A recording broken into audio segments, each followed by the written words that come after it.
Hello fellow gardeners and beekeepers, Camille here at Chenard's Nursery, and today I'd like to talk to you about native bees you can keep in your own garden. So it's getting towards the middle of February now, and we're starting to think about the blue orchard mason bee. What is the blue orchard mason bee?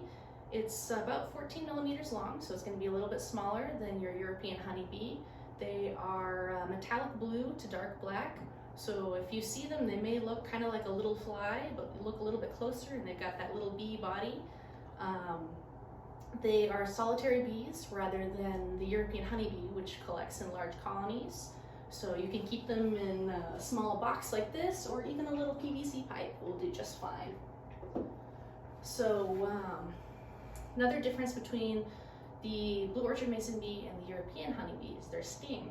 They are very, very docile creatures. They're very, very unlikely to sting you, and if they do, they have a different poison than the European honeybee. So even if you're allergic to bees, you may be completely unaffected by the blue orchard mason bee, which is great news for anyone who is worried about anaphylactic shock.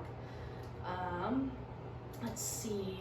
So if you want to keep your mason bees, they are smaller size, they are less expensive to keep than your European honeybee.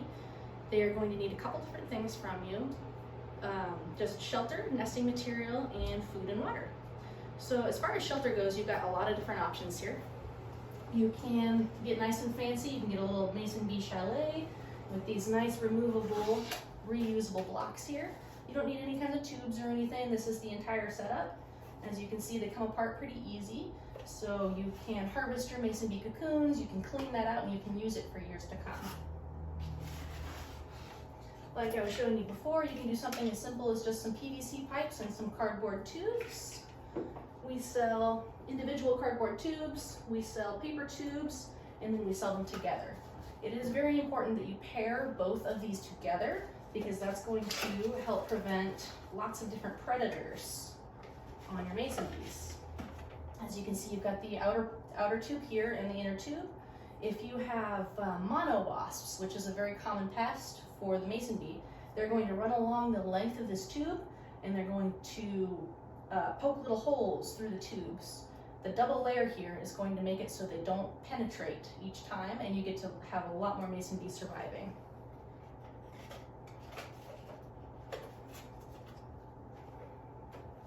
All right, so we've gone through a couple different types of shelter.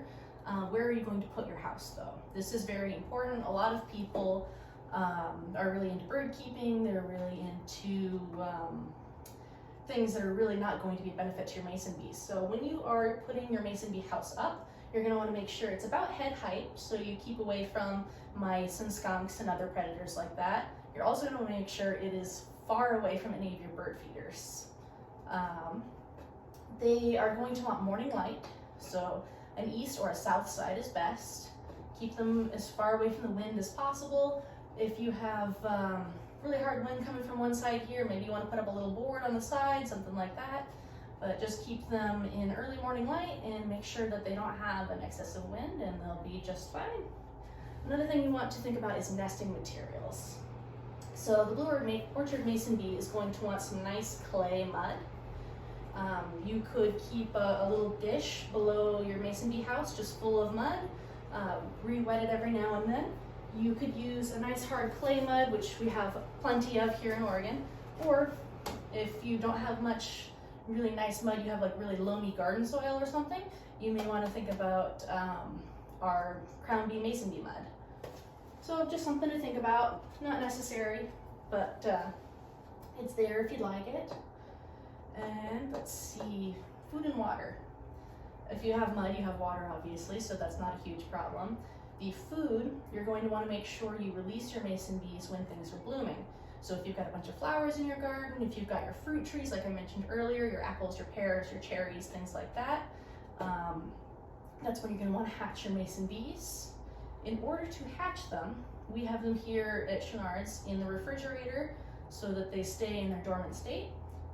You're going to want to wait for the weather to clear up. You're going to want 3 days in a row of 50 to 55 degree weather, no rain, not a huge amount of wind, and all you're going to do is you're just going to put your mason bees in your little mason bee chalet, and they are going to sit right up here to hatch.